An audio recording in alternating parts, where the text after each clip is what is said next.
quería conectarse, pero ellos tienen problemas de internet.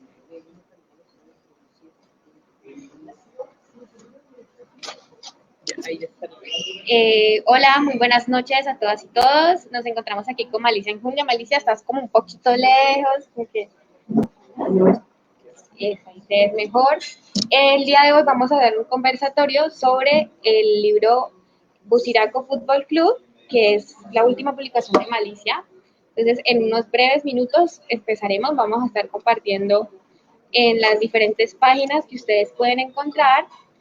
Y bueno, vamos a estar aquí conversando. Malicia, darnos un saludo. Buenas noches a toda la querida especie lectora de la Caliají y otras latitudes que se encuentra conectada en este momento con Oromo Café Librería. Estoy muy contenta de estar aquí y bueno, esperemos conversar sobre el proceso de creación de este libro, contaremos anécdotas, haremos lecturas en voz alta y contestaremos preguntas de los cibernautas. Aguante. Bueno. Damos por comenzado entonces el conversatorio. Muchísimas gracias a quienes se han estado conectando. Les agradecemos también el apoyo, si pueden compartir el enlace. Recuerden que este espacio es un espacio creado por Oromo Café Librería, en compañía de Yana Quelarte, que pues mi persona es la fundadora, Valeria Flores, quien les habla. Este espacio también es patrocinado gracias al Ministerio de Cultura, en el cual también pues queremos agradecer también a la Alcaldía de Santiago de Cali y que pues por los estímulos mencionados en el cual Busiraco Fútbol Club participa. Agradecemos nuevamente a quienes puedan estar compartiendo el link y bueno, Malicia, quisiera entonces preguntarte qué se siente en una ciudad como Cali tener el placer de compartir un libro que sobre todo, pues aquí les muestro la portada. Como ustedes lo ven, tiene los colores muy vivos del rojo. Busiraco Fútbol Club, pues ya menciona, hace relevancia al equipo de fútbol también de nuestra ciudad. Entonces, ¿qué se siente como mujer en esta ciudad, principalmente publicar un libro con tanto sentido urbano, con tanto sentido de pertenencia sobre nuestra cultura y sobre la cotidianidad de Cali? Pues para mí personalmente es resignificar también un poco el rol de la mujer en ese sentido. Porque todos sabemos que las mujeres hemos estado supeditadas a muchos estereotipos, ¿sí? Estoy hablando de la moral, de los tabús, de la mujer en la casa y el hombre en la calle, decían los antiguos. Yo me he apostado por ser una mujer muy callejera, muy caminante y siempre, digamos, con las ansias y la necesidad de conocer la ciudad, pero desde leerla con los pies, desde conocer sus historias. Creo que para mí una ciudad se lee y se siente así. Vivirla en sus noches, conocer los personajes del underground, del borderline, sí, inmiscuirse en los barrios populares, vivir en ellos. Entonces, para mí este libro creo que también es como la consolidación de un trabajo que yo vengo haciendo hace tiempo de relacionarme con Cali a partir de sus leyendas urbanas y de vivirlas en carne propia. Eso es básicamente.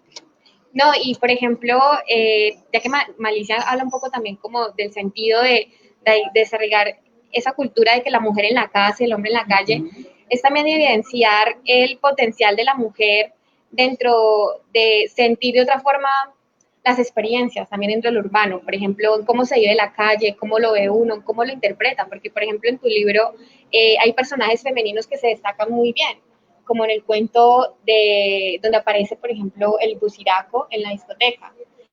Entonces, ya a partir de eso nos vamos adentrando un poco a los 8 cuentos que conforman este ejemplar.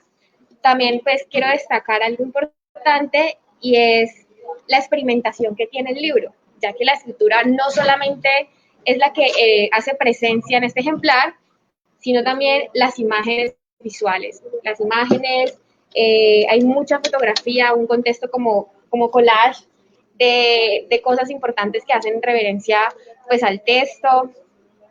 Por ejemplo, mucho como por ejemplo la afrocolombianidad, del fútbol. Entonces cada cuento también está acompañado de una imagen y una expresión. ¿Cómo fue esa selección de imágenes, por ejemplo?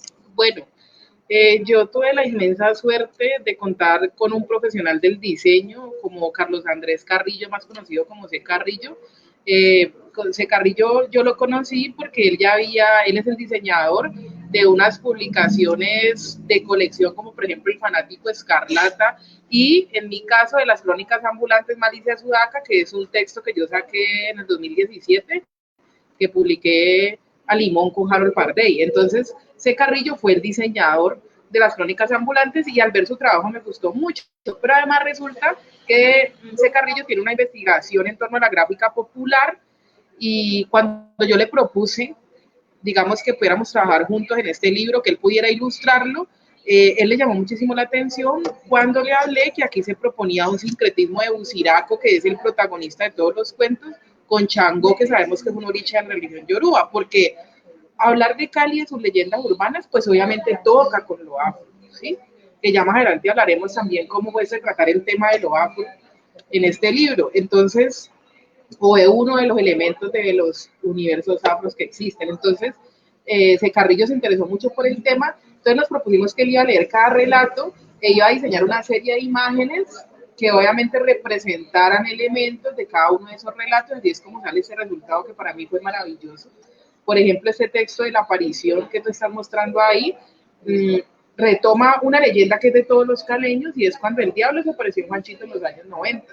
Entonces yo lo que quise en este texto es, partiendo de esa leyenda, pues darle a esa mujer un nombre, obviamente ficcionar, ¿no? Resignificar de la literatura, darle a esa mujer que bailó con el diablo un nombre, un motivo para que ella fuera a bailar ese día, quién la sacó de su casa, cómo el diablo se le apareció. Entonces Carrillo lo que hizo fue leer todos esos relatos y sacar imágenes como esa, que para mí es un trabajo excelente.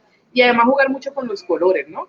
El libro tiene una estética alrededor del rojo y el blanco principalmente, que son los colores del oricha chango. Aquí estamos viendo, porque también tiene obviamente un componente ritual.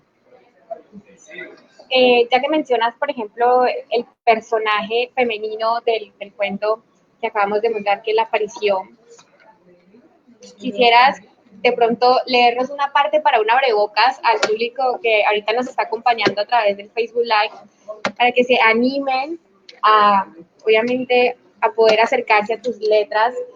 Recuerden que el libro igual lo pueden conseguir con Oromo Café Librería, también hay otros puntos de atención que les estaremos diciendo más adelante. Entonces, nada, Malicia, queremos escucharte, por favor, concédenos. Bueno, el cuento es corto, entonces lo va a leer todo. ¿Sí? La aparición. Gaitana está aburrida. Las oraciones, camándulas y rumores de las procesiones religiosas en las que su familia y vecinos ponderan el arrepentimiento espiritual por los pecados de la lujuria, la gula y la cizaña que potencian a diario durante el resto del año, la hartan a tal extremo que acepta sin pensarlo la invitación de Nixon, el amigo que la frecuenta en las esquinas y que siempre anda ostentando motos distintas cada semana, como si fuese un magnato colado en las callejuelas del pueblo. Ir a Juanchito es para ella todo un acontecimiento. La seduce la idea de visitar a Agapito en plena Semana Santa, la famosa discoteca a la que solo se entra teniendo dinero en los bolsillos. Decide que bailará mientras el resto del mundo se sumerge en su letargo religioso. Desempaca el sostén rojo que compró después de un mes de ahorro. Tiene un encaje bordado con rosas que le rodean justo la protuberancia de los senos. Desliza con suavidad un paño remojado en soda cáustica por los tacones plateados, tan cómodos para bailar salsa. Se pone el vestido blanco con líneas rojas que tanto Piropo le granjea en cada ocasión especial. Traza 2 líneas gatunas con el lápiz de ojo sobre sus párpados. Con la punta de un depilador raspa los restos del labial carmesí y se repinta los labios. Se acicala el pelo con el sobre de crema de peinar que le fió el tendero y se tira un beso ante el espejo de marco plástico que cuelga en la pared descascarada de su habitación. A unas cuadras, Nixon se mira por última vez en el espejo diminuto que guarda siempre en el bolsillo de atrás de sus pantalones. Se mete los dedos entre los mechones de pelo que le caen a los lados de los hombros. Repasa la parte alta de su cabeza con crema de peinar con zinc. Se abre un poco la abertura de la camisa de chaliz con estampado playero. Se acomoda la cadenita de oro que tiene como dije a nuestro Señor crucificado. Comprueba que sus ribos blancas no tienen ni un ápice de mugre. Se rocea los pliegues de los brazos, el reverso de las orejas y las corvas con loción Kenzo. Aplica un poco de manteca de cacao en sus labios para darles brillo. Revisa que las 14 credenciales regaladas por amigas y novias estén en orden en la billetera junto al dólar de la buena suerte. Besa la imagen del Señor de los Milagros que representa la protección y cuidado de su madre. Se monta en la de té rojinegra y tarda un segundo en estar a la puerta de la casa de Gaitana. Ignorando el grito reprobatorio de su madre que le advierte que bailar y fornicar un Viernes Santo es pecado, Gaitana se horquetea en la DT de Nixon y desaparece dejando solo el rumor retrasado del aparato sobre la calle desolada. Es su primera vez entre los narcomecenas. La discoteca es grande, con muebles de un tocado brillante y luces de colores. Whisky, aguardiente y cocaína ruedan por las mesas. Nixon entra con Gaitana de la mano. Los hombres presentes la miran, se relamen sin disimulo algunos, silban los otros. Las mujeres la miden en toda su extensión, la desaprueban con sus gestos más bien amenazantes, mientras agarran del brazo de sus parejos. Nixon se acerca con ella hasta la mesa donde está su patrón, se la presenta, se sienta. Cuando suena Saragüey Santoja, Gaitana se yergue, le da la mano al patrón de Nixon, que ya empieza a imaginarla tendida en la cama del motel más cercano. El hombre la aprieta contra su pecho, Gaitana le rodea la cintura con sus brazos. Cuando tantea el fajo de billetes que casi le palpitan en el bolsillo, siente con honda emoción que de aquel baile depende su futuro. Nixon traga entero y dibuja una sonrisa falsa en su rostro cuando el patrón, también sonriente, lo mira, le pica el ojo, le hace una señal de que todo está perfecto con el pulgar estirado. Afuera, la mayor parte de calles de la ciudad están tan desoladas que un grito de un cristiano del norte podría escucharse perfectamente en cualquier acera del sur. Los arreglos de los tambores batá que suenan en aquella canción que bailan la muchacha y el mafioso en Agapito no tardan en replicar su sonido por la urbe y extenderse hasta las colinas cercanas. Usiraco aguza el oído. Acostumbrado como está a aburrirse cada Semana Santa en su cerro, no da crédito a lo que oye. Tarda 5 minutos en creer que es cierto. En algún lugar de la Cali alguien convoca la fiesta y donde hay danza, alguien llama chango.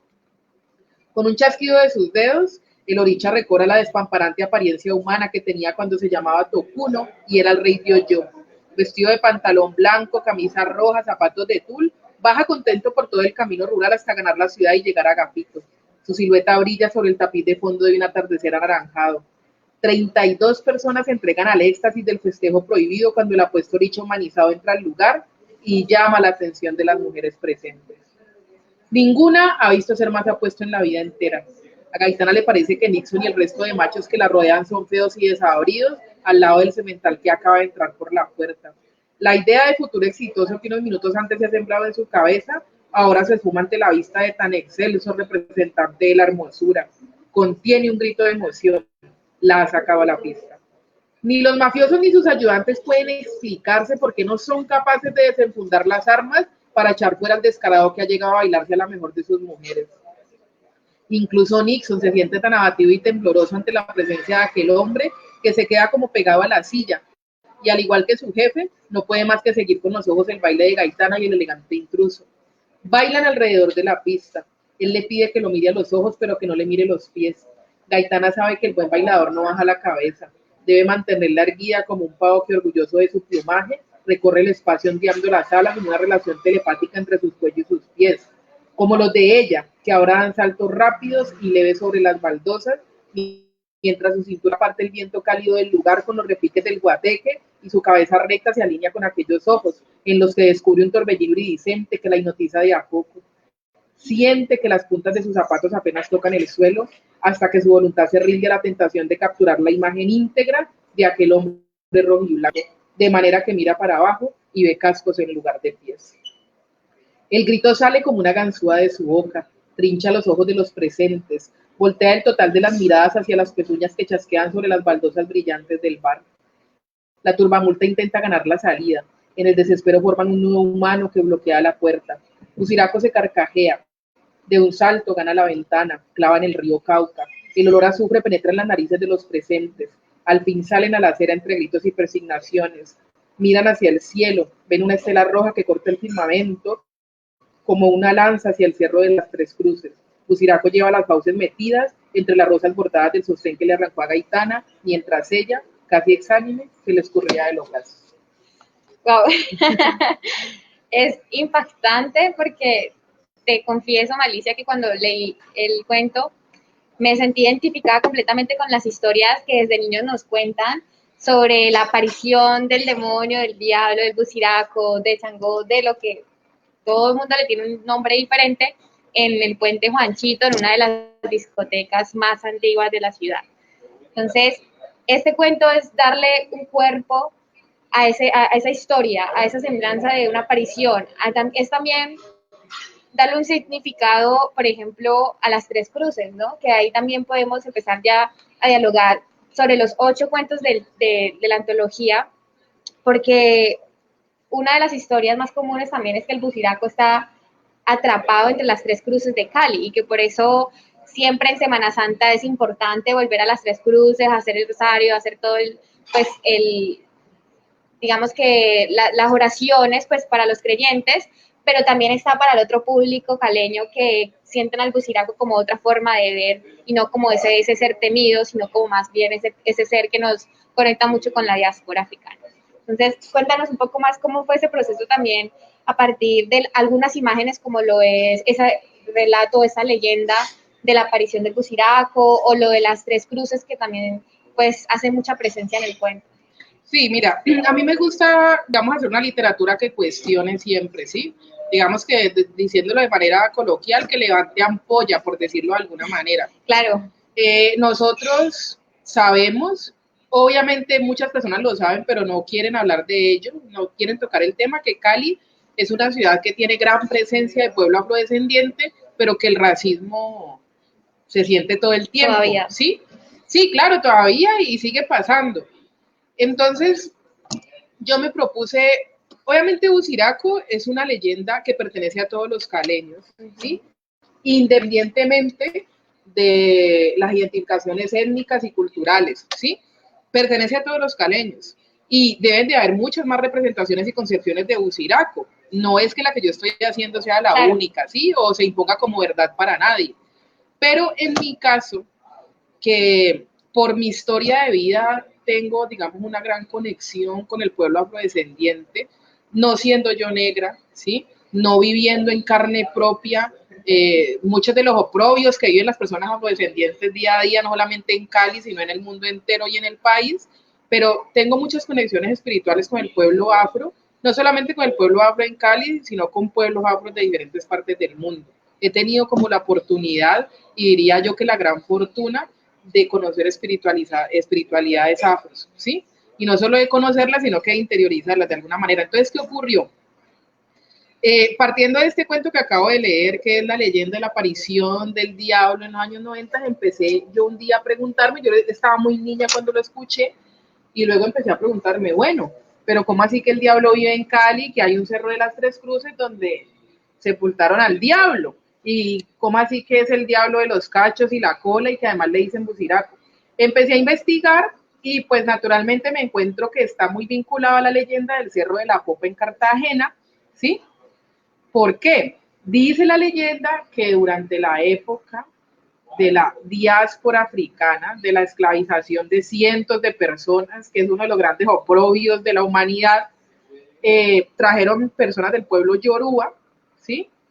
Obviamente se asentaron más en Cuba y también en Brasil, pero a Colombia también llegaron. Entonces, sabemos que uno de los principales puertos de desembarco fue Cartagena. ¿Y qué ocurrió? Ahí es donde encuentro como lo primero que no me cuadraba de la historia referente al diablo. Y es que llegan personas del pueblo yoruba y dicen que ellos tocaban sus tambores, obviamente, y que invocaban un espíritu que se apareció varias veces y que los sacerdotes católicos que le llamaron diablo a todo lo que ellos no conocían ni entendían, lo sabemos, de las tradiciones afro y también de las tradiciones indígenas, pues lo que hicieron fue decir que ellos invocaban al diablo con los tambores, cuando los africanos no sabían quién era el diablo católico, ¿sí?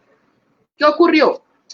A ese supuesto diablo que se apareció tantas veces y que se supone que desató pestes en Cartagena y que incendió Cañaduzales, lo que hizo la Iglesia Católica fue llamarle Buciraco, que tengo yo entendido, Buciraco es un nombre, puedo estarme equivocando, pero lo que yo encontré en investigación es que es un nombre en latín que se le da a Lucifer, ¿sí?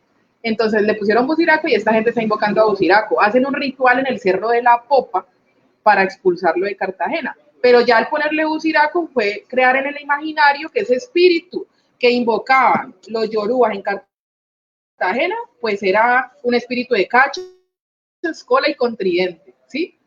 Entonces, se supone que Buciraco se viene por el Pacífico colombiano porque acá también habían esclavizados, aquí también se tocaban los tambores, tenemos también a Buenaventura como un puerto en el Pacífico colombiano y entonces se supone que empieza a pasar lo mismo.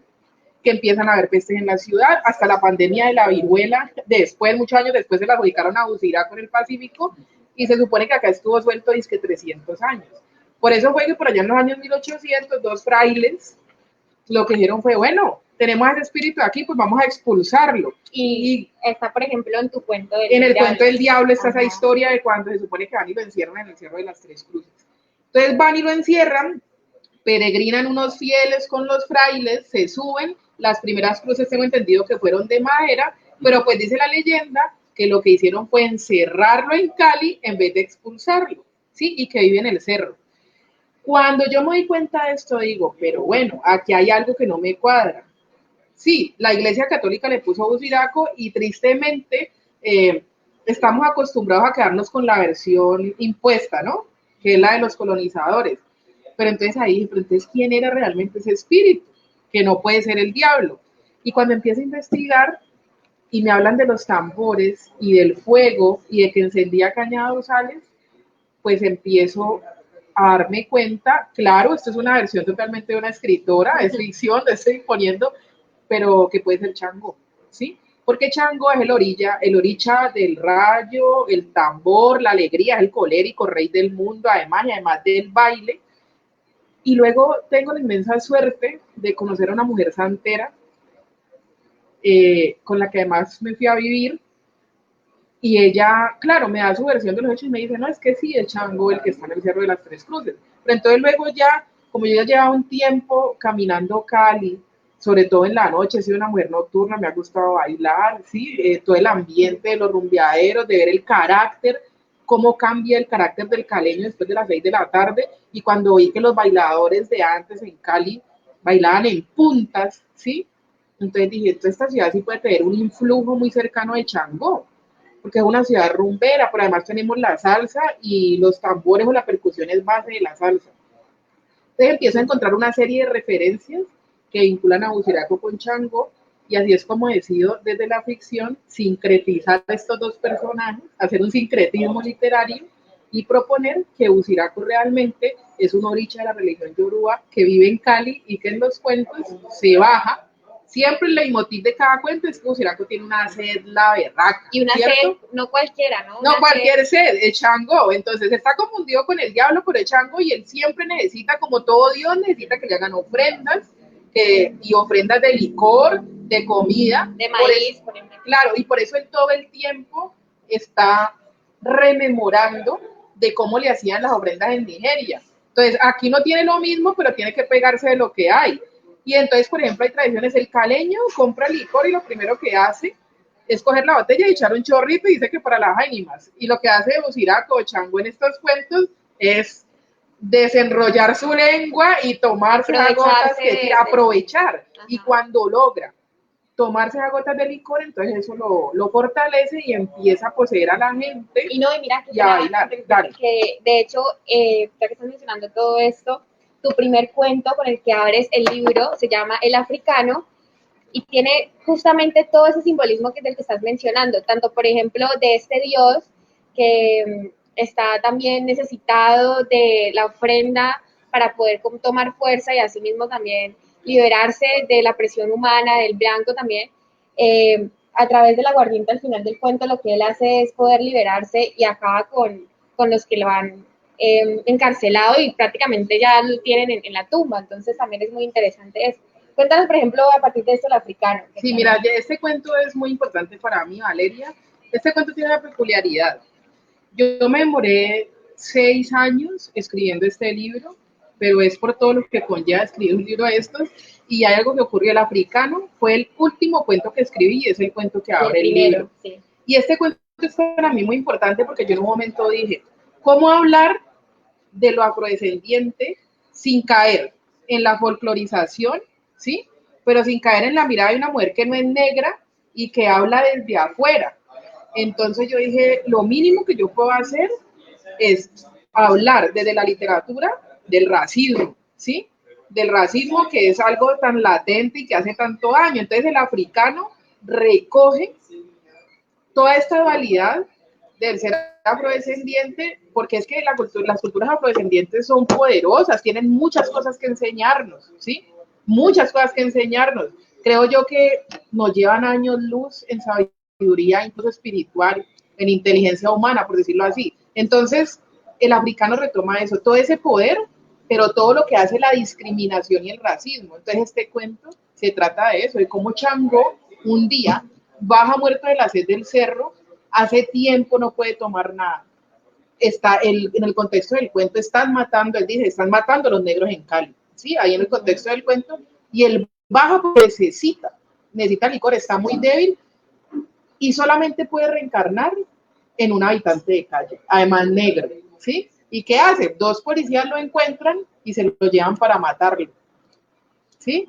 Y en ese camino de ir desde donde estaba hasta que lo llevan a la estación de policía y luego lo sacan de la ciudad para matarlo, él está rememorando de cuando en Nigeria lo reconocían por su verdadero nombre, claro, empieza a rememorar todo y a hacer como un parangón entre su situación como Changó en Nigeria y su situación como un habitante de la calle en Cali.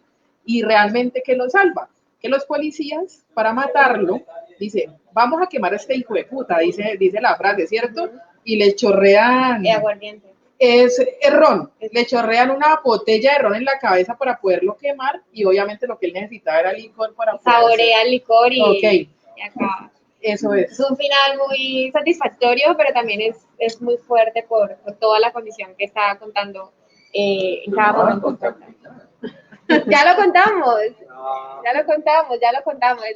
Ahí ya los oyentes, pues es como un abrebocas para que vayan adentrándose a esta antología de 8 cuentos que tratan por su perfección un lenguaje muy urbano, un lenguaje también muy cotidiano, muy cercano, que nos rodea de las calles de Cali, del vecino, porque también, por ejemplo, hay un cuento que es La Madre y el Barra Brava. Y el Barra Brava, que es quien no ha tenido un vecino de la Barra Brava que ha hecho las repeleas y que es la vecina más chismosa, está ahí siempre pendiente. Yo fui la vecina más chismosa.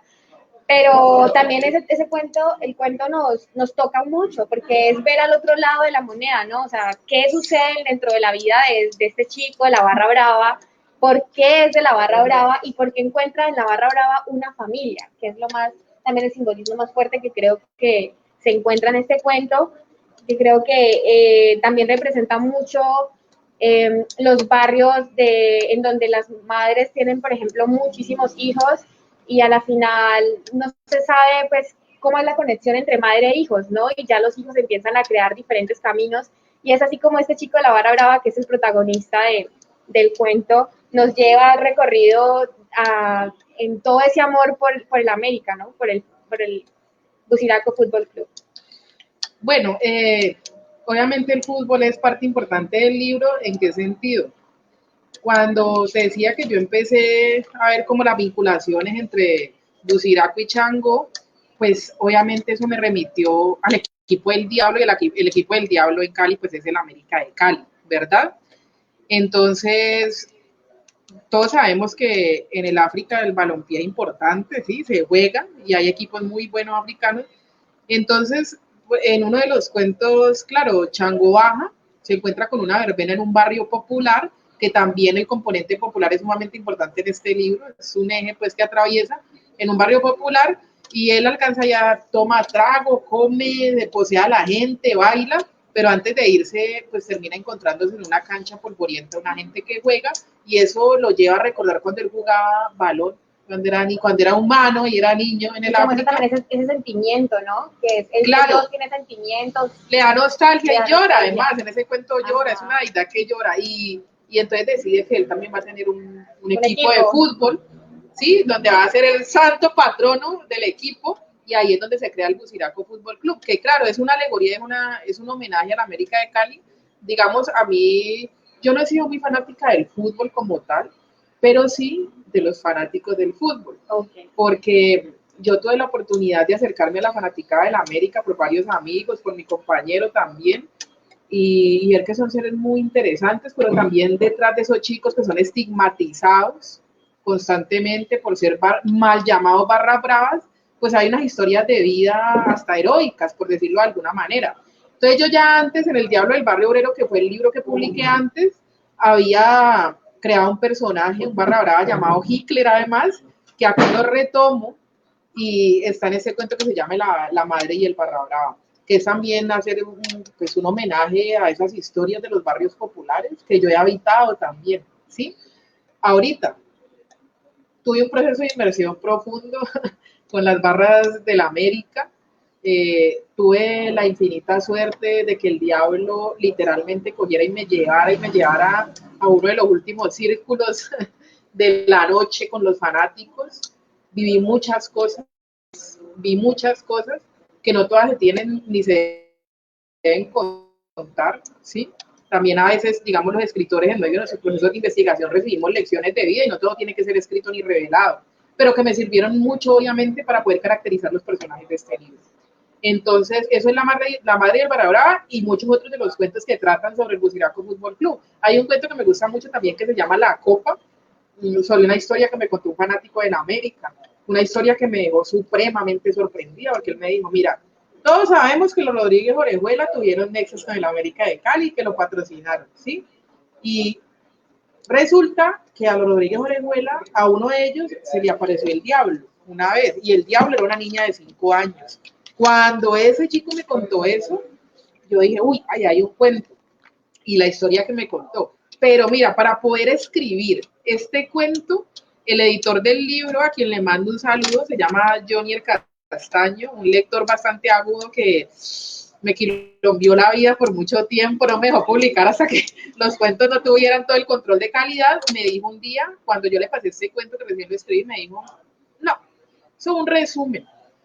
Para poder escribir bien este cuento, tenés que irte a un partido en Sur, no a ninguna otra localidad, tenés que irte al Sur y meterte con los fanáticos y estar con ellos. Entonces yo dije, bueno, ahí viví, wow, una historia impactante, pero claro, tenía toda la razón. Fue después de poder estar más de cerca con los fanáticos y meterme allá al centro, al corazón de la manzana, donde nace el gano, como dicen, que pude escribir este relato y configurar esos personajes. Bueno, y también es importante recordar que el libro habita dentro del espacio de la tienda La Mechita. Entonces, la fanaticada del equipo de fútbol pueden adquirir el libro dentro de la tienda La Mechita, o ustedes si les queda más cerca también. Agradecemos a quienes nos acompañan presencialmente, también a quienes han estado escuchando con nosotros el conversatorio del día de hoy. Quiero recordarles que pueden en los comentarios comentar de pronto una pregunta que le tengan para Malicia. Recuerden que esto es un conversatorio, lo hacemos entre todos. La idea es que si les ha gustado, por ejemplo, la lectura sobre la aparición, nos pueden comentar. Si quieren de pronto preguntar sobre cuál es el estilo del libro, cualquier pregunta que vaya en torno a este conversatorio, bienvenidos sean, los estamos leyendo, estamos pendientes de sus comentarios. Bueno, Malicia, también siguiendo lo que has estado compartiéndonos, quisiera preguntarte sobre justamente las apariciones que tienen Buciraco o Changó, ya que lo mencionas también de este nombre que aparece. Por ejemplo, en el cuento de donde el fútbol pues empieza, el que nos acabas de contar sobre cómo el equipo de fútbol se nombra a su favor, a su nombre, es la aparición de él como una brisa. Tú lo mencionas como un viento, como esa brisa que toca detrás de la oreja y le susurra todo de lo que tiene que hacer, tiene que decir a las personas. Pero entonces luego está el africano que ya toma el cuerpo de un hombre, pero es un hombre entonces un ciudadano habitante de calle, pero ante todo lo que decía Malicia, no es cualquier ciudadano, también es una persona que toma como tal un cuerpo de una persona negra y en ese sentido también empieza a cantar algunas letras de su diáspora y demás. Pero entonces luego tenemos en la aparición a este hombre súper bello con los cascos. ¿Cómo te das estas apariciones? ¿Por qué este simbolismo de cambiar de cuerpo y también, sobre todo, no ser solamente cuerpo, sino también ser un elemento, ser el elemento aire? Es una cuestión de verosimilitud que llamamos en la literatura, ¿sí? Si yo voy a crear un dios mínimamente puede transformarse en ¿qué? En lo que se le antoje, ¿verdad? Y en el caso aquí de Changó, pues claro, ese transformarse también está supeditado a su propia condición de exilio y de que es un dios que de alguna manera está disminuido, pero disminuido en el sentido en que no les hacen las ofrendas necesarias. Entonces puede convertirse en lo que puede según la situación. En el africano se convierte en un habitante en situación de calle que está llevado porque lleva varios días en que no ha podido conseguir ni una gota de licor, que es lo que él necesita para poderse potenciar, ¿sí? Pero en la aparición sí se convierte en un hombre muy apuesto que entra, porque es que no llega sino a una fiesta, en una discoteca, donde hay tambores en plena Semana Santa y hay licor por doquier, ¿sí? Entonces ahí puede reencarnar en algo distinto. Pero también está, digamos, como su estado natural, y es el de ser un ser espiritual que puede trasladarse a través del viento. Y eso siempre tiene una convención en los cuentos. Y es que yo dije, este personaje, que además es el protagonista de todos los cuentos, eso es una apuesta narrativa diferente. En cada cuento siempre tiene que haber una convención de cuando él se desplaza. Entonces, por ejemplo, que cuando llegue los cielos se tienen que poner rojos, ¿sí? Pero que también eso dialoga con lo que pasa en Cali.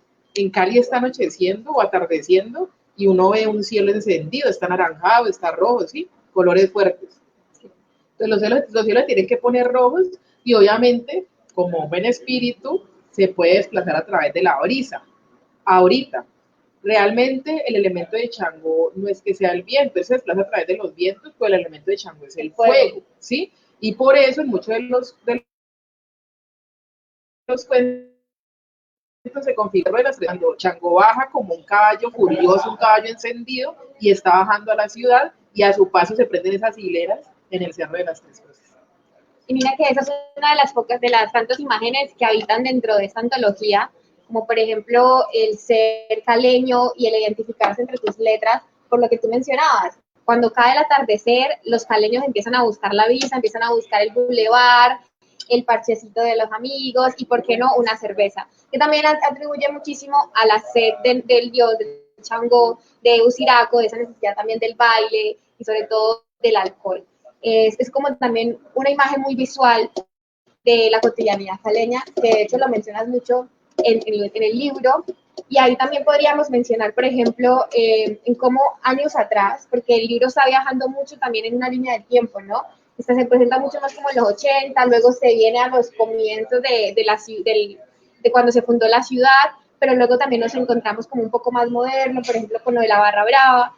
Entonces, ese es el desplazamiento también en la línea temporal. Y una de las más importantes que me parece destacar es lo de la creación de la ciudad con los monjes que mencionabas, y en cómo también eso se asemeja un poco con la historia de Cartagena, pero mira que ahí se relaciona también con Cuba. Cuéntanos un poco también esa relación con nuestra hermana cubana, cómo se hace acercamiento con también, porque no solamente con la santería o con el buciraco, sino también con esa imagen en cómo describes la ciudad, las calles. Bueno, me has tocado un tema bastante sencillo. De hecho, hace 10 días llegué de La Habana, cosa más grande. Primero quiero mandar un saludo muy cálido y muy especial a mi madrina Idelsi Bárbara Alfonso, mucho H de acá, y a su esposo Agustín, que yo sé que pueden estar conectados o lo van a ver más tarde, y sobre todo a Daniel, que es un hijo de legua protegido de Changó, que es La Habana. ¿Cuál es la conexión con La Habana? Pues mira, mi primera conexión con los borichas fue a través de la música, ¿sí? Y específicamente el grupo Los Bambán de Cuba, ¿verdad? Hay una canción de los... Bueno, en Cali pasa algo.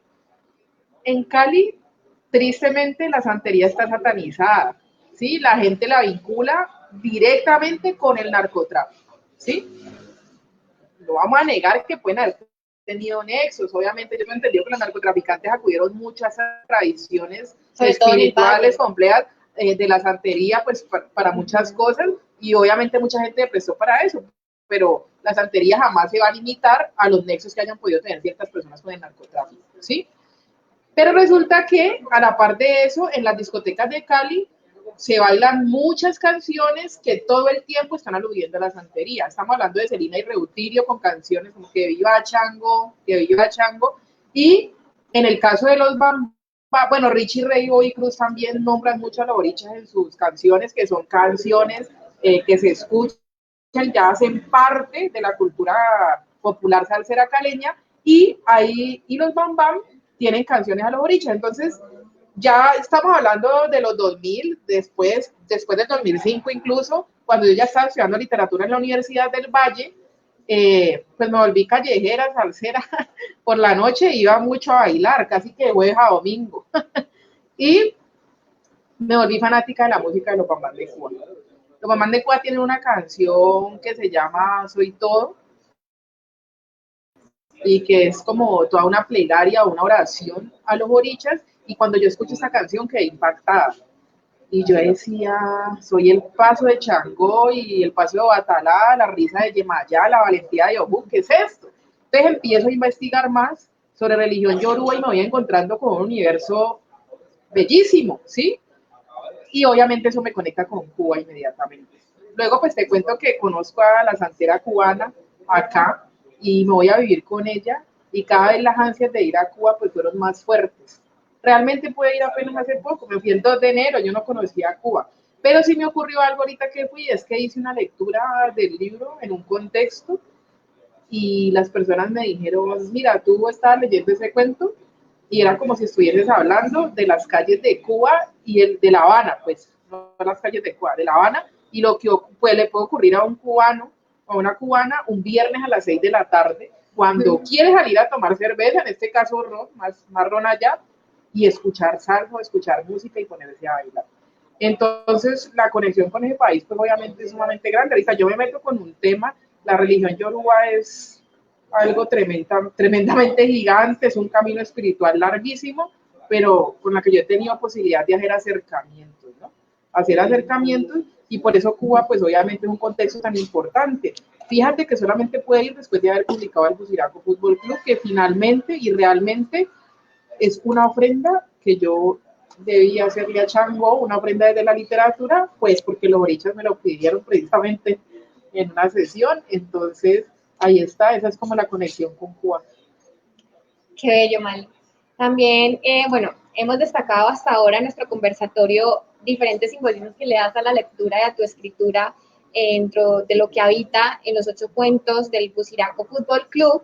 Y es también, tenemos la presencia de Changó como el dios, como la transformación del Buciraco a través de toda tu investigación.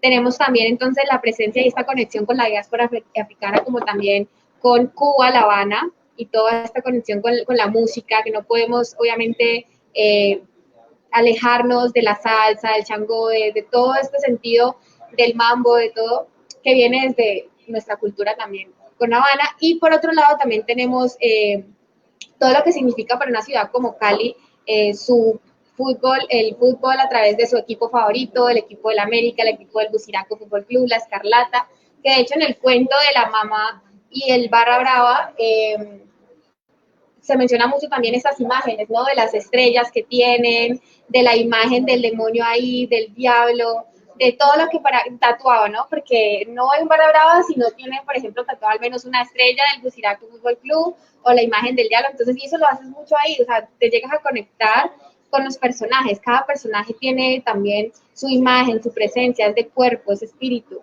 Por ejemplo, en la aparición, como esos detalles tan perfectos como lo del maquillaje que hace Gaitana, empezando, por ejemplo, esos otros simbolismos, los nombres, ¿no?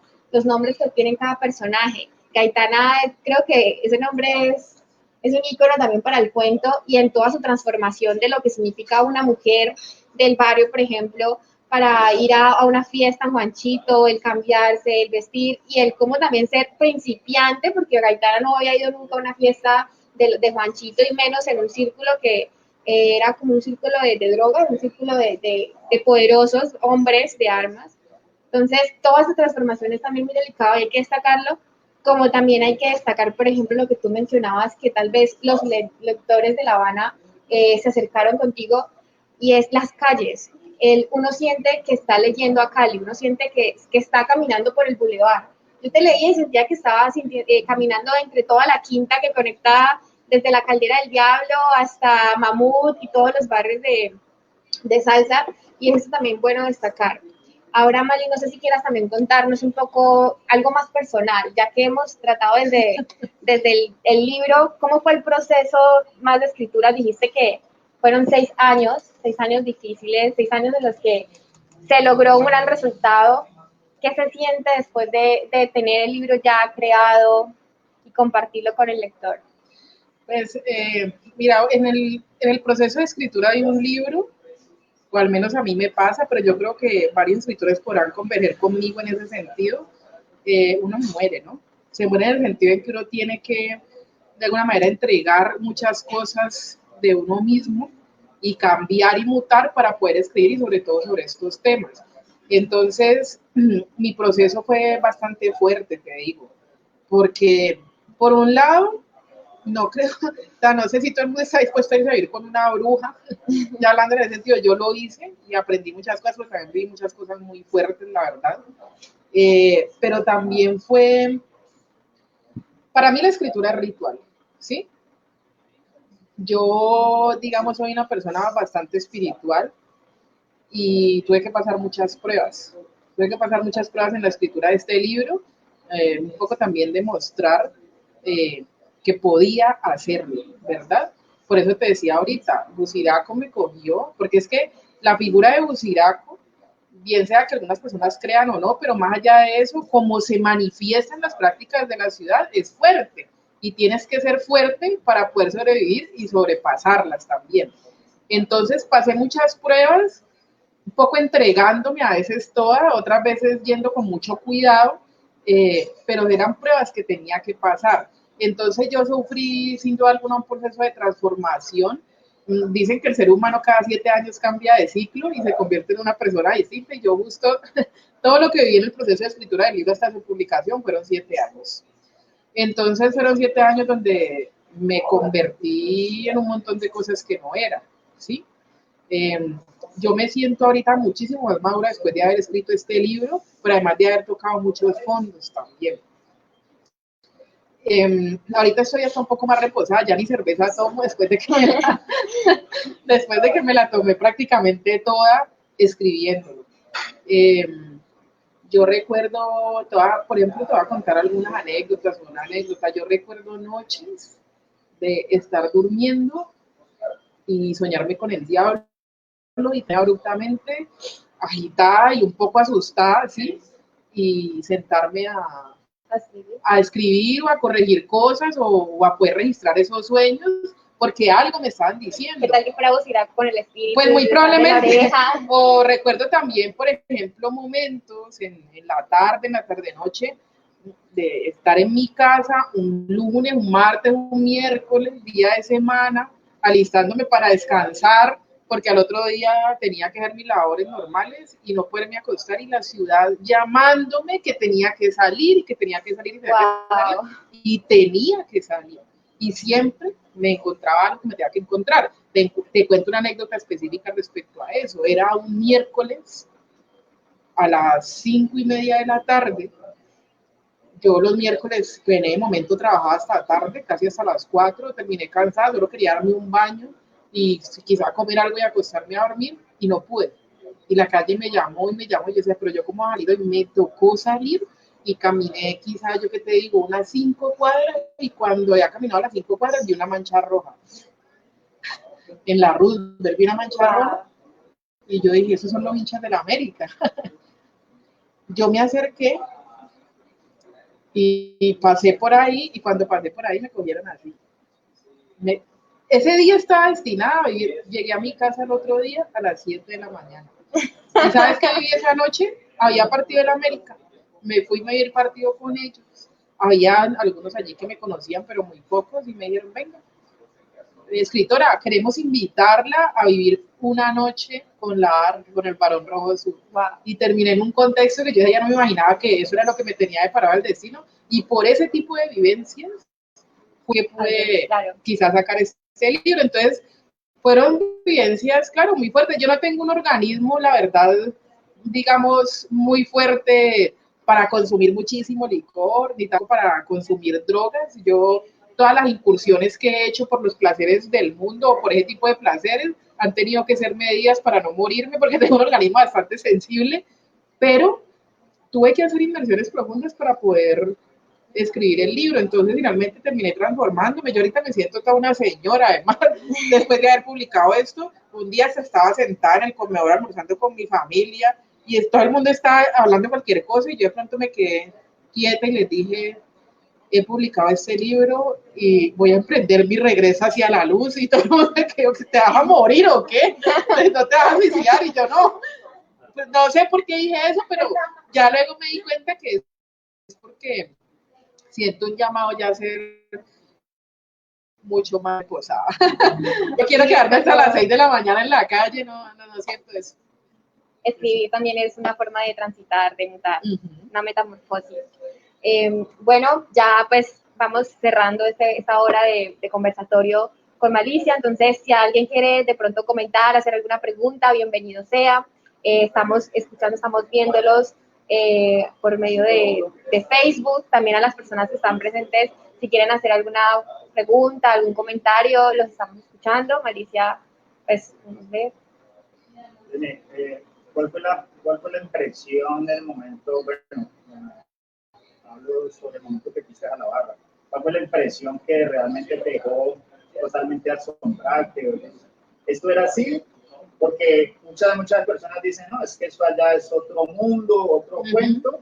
Pero entonces, primero, no, ¿cuál es la impresión que vos viste o lo que pensabas anteriormente? Sí, sí, me preguntan aquí que cuál fue el momento de más impresión que tuve cuando fui a la barra. Y contesto, claro, la barra, y sobre todo la barra de la América, tiende a ser estereotipada, ¿no? Entonces, mira, yo te voy a decir mucho. Yo tuve dos momentos claves, que fue ese día que les cuento, pero otro antes. Resulta que cuando el editor me dijo, para poder escribir bien ese cuento de la Copa, se tiene que ir a un partido a Sur, yo decía, ¿y cómo hago? Y yo, porque pues yo sentía que allá sola no podía ir, pues también es, obviamente pegaba los estereotipos de que si yo iba sola, pues qué me iban a hacer, aunque no tenía ni siquiera nada que me fueran a robar en la vida, pues. Entonces, yo empecé a pensar y yo le decía a mi compañero, y él no me quería llevar por él porque, pues era porque él decía, es que no quiero que baje a dinámicas de violencia, y le dije mucho tiempo, y no me lleva hasta que yo dije, por aquí no es, y le terminé diciendo a un amigo a quien saluda afectuosamente, que llama Edier, que es de la barra, y entonces le dije, Edier, por favor, invítame. Y él me dice, bueno, peluche, el sábado a las 3 de la tarde la recojo en la esquina de su casa y vamos. Váyase tranquilo, váyase con un jean, una camiseta roja si quiere, y lleve las llaves y ya está. Y el lapicero y la libreta. Y yo, bueno. Salí, me acuerdo que estaba haciendo un solazo y Edier me estaba esperando una poquerón.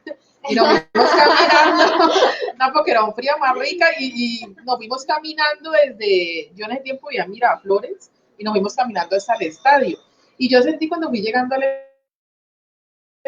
estadio, ahí así como una fuente energético distinto, y estaba emocionadísima. Yo decía, por primera vez, al fin, después de tantos años de soñarlo, voy a estar. Entonces, yo tengo espíritu de cronista, pues obviamente me gusta eso. Entonces, vamos a caminar cuando Edier empieza, vení te llevo donde los parceros de San Luisito. Y los parceros de San Luisito eran, pues, una dinastía de personas, de muchachos, casi todos eran hombres ahí en ese lugar, y pues estaban obviamente consumiendo todos los venenos tropicales del momento, y él me los presentó, y yo, mucho gusto, mami, bienvenida, no sé qué, yo decía, hoy tan formales.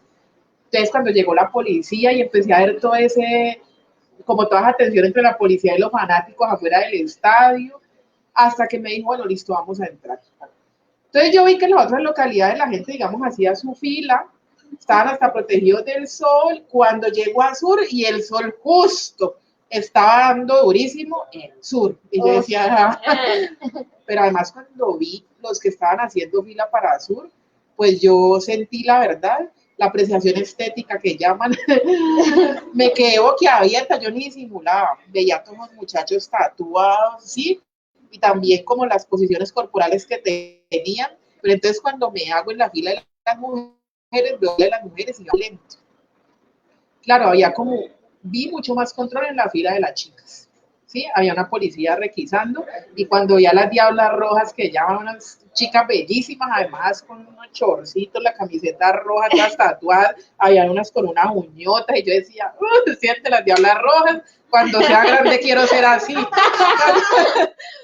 Cuando llego yo, digamos ya a la entrada, y decía mujer, me miró de pies a cabeza, y yo tenía mi libreta y mi lapicero, entonces ella me dijo, ¿y es el lapicero? Y yo le dije, es que yo soy escritora y voy a hacer una investigación. Y dijo, es que, ja, cuidado, se le roban allá adentro hasta las ideas. ¡Ay, no! Y una de las diablas que estaba atrás le borró la sonrisa a esa policía con la mirada que le dio. Se la borró. Yo guardé silencio y entré. Mira, cuando yo llegué a Sur y primero vi a la orquesta La Escarlata, que cantaron de principio a fin, yo quedé atrapada. O sea, eso fue la primera impresión. La orquesta La Escarlata y ver todos los fanáticos que no se sentaron ni un minuto ni tienen el entretiempo cantando, viendo los cantos, ¿sí? De la América, eso a mí me vibró el corazón fuertísimo. Casi no miro para la cancha, o sea, que mi amigo mira el partido. Yo era así todo el tiempo. Pero además me dio mucha felicidad algo. Siempre me han dicho que mucho cuidado, que eso allá en el centro, con los muchachos que son ladrones, que la pueden robar, mejor dicho, la miran y la desvanecen prácticamente. Pero cuando yo miro allá en el centro, yo veía a un muchacho que estaba parado sobre los barrotes saltando y yo decía, ya va a caer, no se cae, se va a caer, no se cae.